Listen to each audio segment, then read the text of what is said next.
We're a family of 7, and on Mondays I like to do my shop that's mostly for dinners, what we're going to be eating throughout the week, what the kids need for lunch, and just in general like replenishing our weekly staples.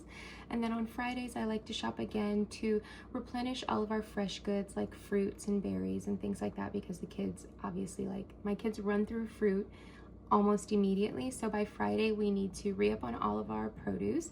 And then we like to get ice cream and treats and just the fun stuff that we know we're going to enjoy. Today is my serious shop. I've gone to a few different stores and I'm making a few special things this week, so I needed to get a few key items. So anyways, this entire meal plan and grocery list, you can find it all written out with recipes on my Substack, and I'll leave all that information down below for you to see it. So anywho, let's get into this grocery haul. I like to shop at a few different stores, but today I didn't have time to go into the stores like I normally do. I really enjoy buying my own produce, picking out my own meats, but some days you just have to work smarter and not harder. So I did order for pickup today, so there might be some interesting substitutions, but nevertheless, let's see what we have.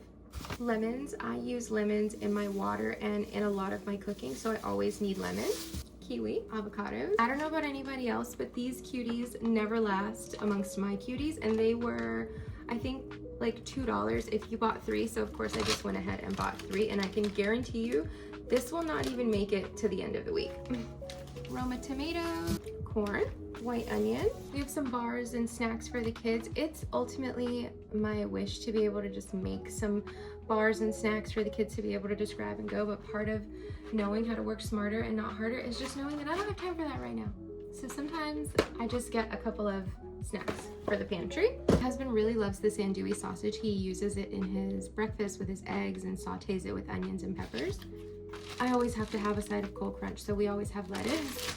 Cabbage. I'm planning on making a few Belizean things this week if I can get around to it, and I needed cabbage to make one of the like hot pepper sauces, which I've also never made before, but we'll see how it works out. A half a pound of Boar's Head maple honey turkey, which is our preferred deli meat. A pound of Boar's Head pepper jack cheese. This is my favorite juice. I don't get juice often for myself because I just fancy water, but one of the things I love about this juice is that none of the kids like it. So when I get this juice, it is for me and only me.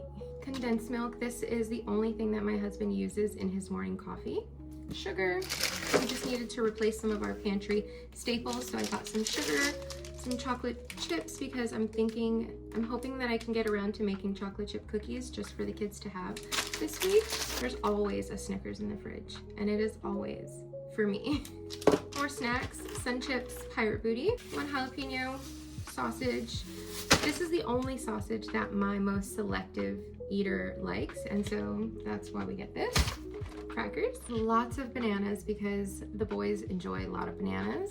Honeycrisp apples, raspberries, blueberries, strawberries, blackberries. Grapes are totally having an in-season moment right now. Autumn Crisp are the crunchiest grapes. Grapes, I think I'm actually a little allergic to grapes because every time I eat them my tummy hurts, but I can't stop eating them.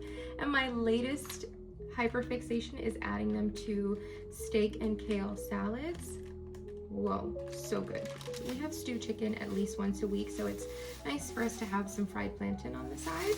This might be my husband's favorite condiment ever. It's Boar's Head Chipotle Gourmets. Here's some other staples. We have sour cream, lots of butter, especially because I use this in cooking and we do a lot of baking. Some shredded cheese. Eggs. I typically like to get our eggs from the local butcher, but I really didn't have any reason to go to the butcher today. I would be going there specifically for eggs, and it really just wasn't that big of a deal for me. So I just got some eggs at the grocery store, and I'm pretty sure I will be at the butcher at least one time at some point this week, and I can just get some more eggs and a couple of the other items that I like to pick up fresh from there.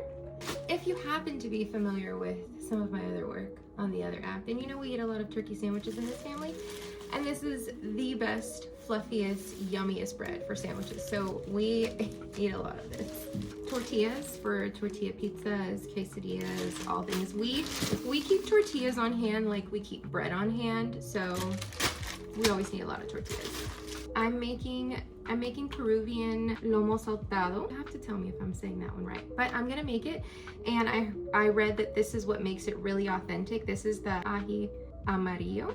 I've only made this one time before and I did not make it with this and it still tasted really good. I have some ribeye that I seasoned and marinated yesterday, and I honestly wasn't sure what I was going to do with them, but I'm going to slice them up and make a Peruvian dish. So we got that. I had to go to a different store that I don't usually go to because it was the only store that had this. A little bit of pasta. One of the kids asked me to make a cold chicken pasta salad, so I'm gonna do that with these. Apricots, spaghetti noodles. I'm planning on making a caramelized onion spaghetti for dinner one night this week, along with like, I don't know, like a breaded chicken cutlet, something a little different. Black beans. I always like to get an unfamiliar fruit or something new to try when we're at the store, and I didn't see anything too new and exotic, but I did find these Color Rush blueberries, and I think the kids will be tickled by them, so I got those. Last but certainly not least, baby things. Once Upon a Farm literally just rules our lives. We have to have pouches and Once Upon a Farm snacks on deck at all times. These are a big hit. My baby tends to get really just over a snack after a few days. This is the only thing that he doesn't seem to get tired of. So when all else fails, I know that I can give him some of these and he will calm down in the car, at home, you know, all that. So yeah. Oh, and then I got a couple of other things that I didn't show you, like ice cream. It's already in the freezer. I got a giant Haagen-Dazs coffee for myself and a Haagen-Dazs coffee chip for my husband because that's one of his favorites. And then I picked up some toilet paper, paper towels, and a couple of cases of water. That's it for the grocery haul. Oh, no, there's actually more. I forgot to show you all the meat so that I can tell you what I'm making for dinner tonight. For dinner all week, actually. I got chicken breasts. I plan on slicing this and pounding them out so they're really thin, and I will make this the night that I do the caramelized onion spaghetti with thin cutlets. We have some bone-in chicken thighs, which I'm going to use tomorrow for Belizean stew chicken. This is ground turkey. I'm planning on making turkey meatballs for the baby. I don't know if I'm going to cook all of them and then freeze some of them cooked, or if I'm going to cook some of them and then freeze some of the meatballs raw. I'm not sure yet, but that's why I have ground turkey. And then for beef, like I said, tonight we're gonna have the lomo saltado, and the beef is already seasoned and marinating in the fridge. So yeah, that is actually it for my Monday grocery haul. Hopefully I can see you back here on Friday for my end of the week haul. Bye.